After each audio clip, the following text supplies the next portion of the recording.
Hi everyone, this is Mrs. Tevis-Finn recording from Franklin. Today is on America and World War I, Part 1, and I want you to know the 4 causes of the U.S. involvement. So by the end of this presentation, I would like you to know how the naval blockade, submarine warfare, the Zimmerman Note, and the Russian Revolution all drew the United States away from isolationism to the First World War. In your guided notes, guys, number 1 with the outline, please put down for the naval blockade that Britain, you can see here in the picture, stopped all German ships from coming to America.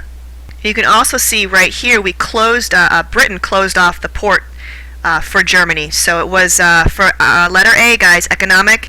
It was a way to weaken Germany and to slowly starve them. So put that down for economic.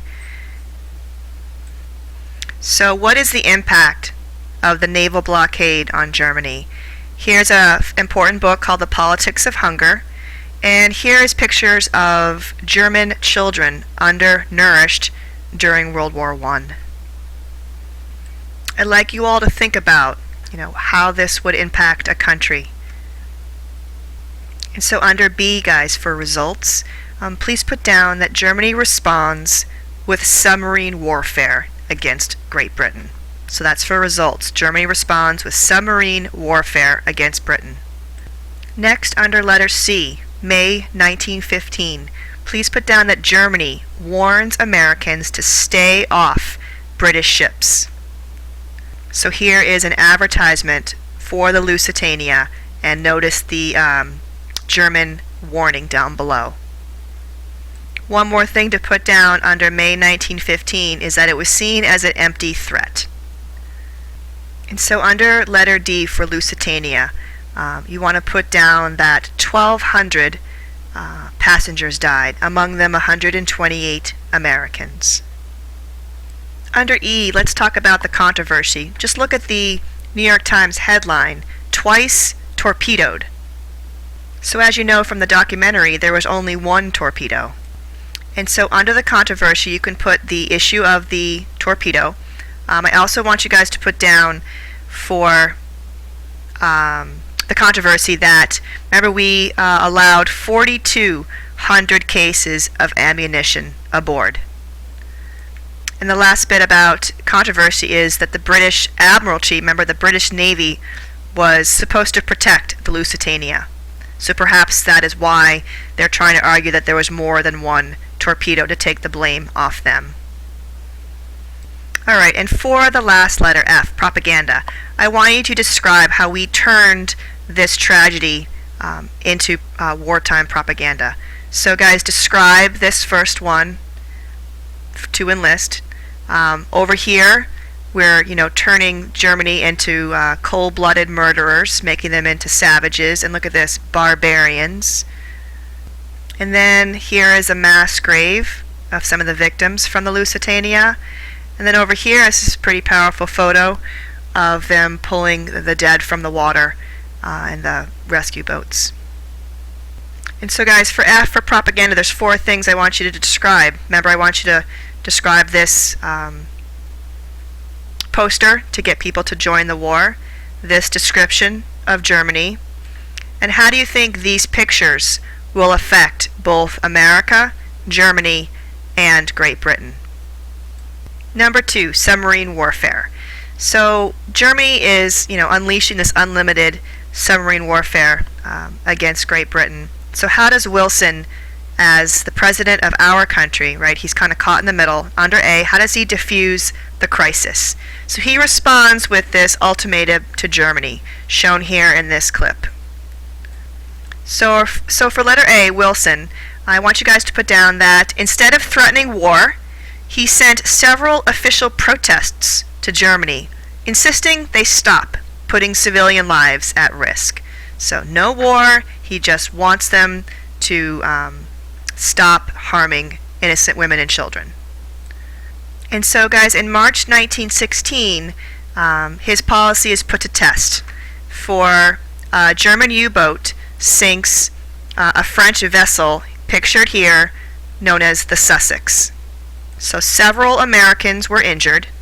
And so under letter B, guys, for March 1916, put down that the German U-boat sank the French vessel the Sussex, injuring several Americans, and Wilson was advised to break off diplomatic relations with Germany.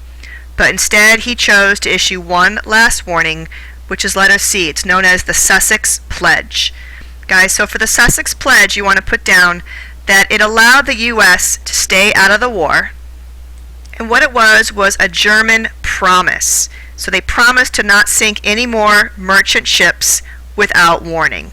So make sure you put that down for Sussex Pledge. It keeps the U.S. out of the war, and it's a German promise not to sink any more merchant ships without warning. So kind of both sides are happy, and it keeps us following our isolationism. And his presidential campaign, he uses this tactic as a slogan. So it's advertised as "He kept us out of the war." So you can put that down under letter D. And here's a button during his presidential campaign: "Wilson's wisdom wins without war." However, Germany resumes unlimited submarine warfare by February of 1917. So you can put that down under the letter E, that Germany breaks the Sussex Pledge, and now it's only a matter of time before the U.S. can no longer ignore what Germany's doing. Alright guys, number 3. This is pretty cool. The Zimmermann note is shown here. Please look, this is what the Germans used. These are the codes. So it's sent from Germany to Mexico. And so for letter A, I want you to put down that it was intercepted by the United States and we broke their code. And also under letter A, I want you to put down, when we translated it, it was said that if Mexico joined with Germany, Germany promised them lands back, such as Texas, New Mexico, and Arizona. Shown here in this cartoon, join with Germany and you get a bit of the United States. Under letter B, guys, the U.S. declares war soon after this Zimmermann note, for we no longer can turn our back. And one of the last things that happens in this timeline is that 4 unarmed ships, U.S. ships, are also sunk by the submarines. So really we no longer can stay neutral, and you can see how we turn this into propaganda, new deception. And so the timing of this all becomes complete with the Russian Revolution, guys, number 4.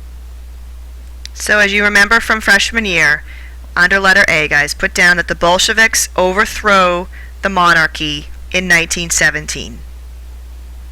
Here is Lenin pictured here. And you guys should know that Wilson is highly idealistic. So guys, for letter B, you want to put down that while Russia, is in this authoritarian, civil war, he can't join that side. He can't support the overthrowing of a monarchy. And so for letter C, what I mean by a loophole is that once Russia drops out of World War I, right, to deal with its own revolution, we can join with a clear conscience. For remember, we couldn't have an ally that was overthrowing its monarchy. But once they're out of the picture, we can join and follow our democratic ideals. And so lastly, here is the New York American paper with headlines of War with Germany. Alright, so to conclude, I'd like you guys to again be familiar with the 4 causes of what draws us into this war with Germany. And I want you to be able to talk in your groups about how the naval blockade, unlimited submarine warfare, the Zimmermann note, and the Russian Revolution, how all those played a part. This is Tevi signing off. Have a great rest of your day, and I will see you all tomorrow.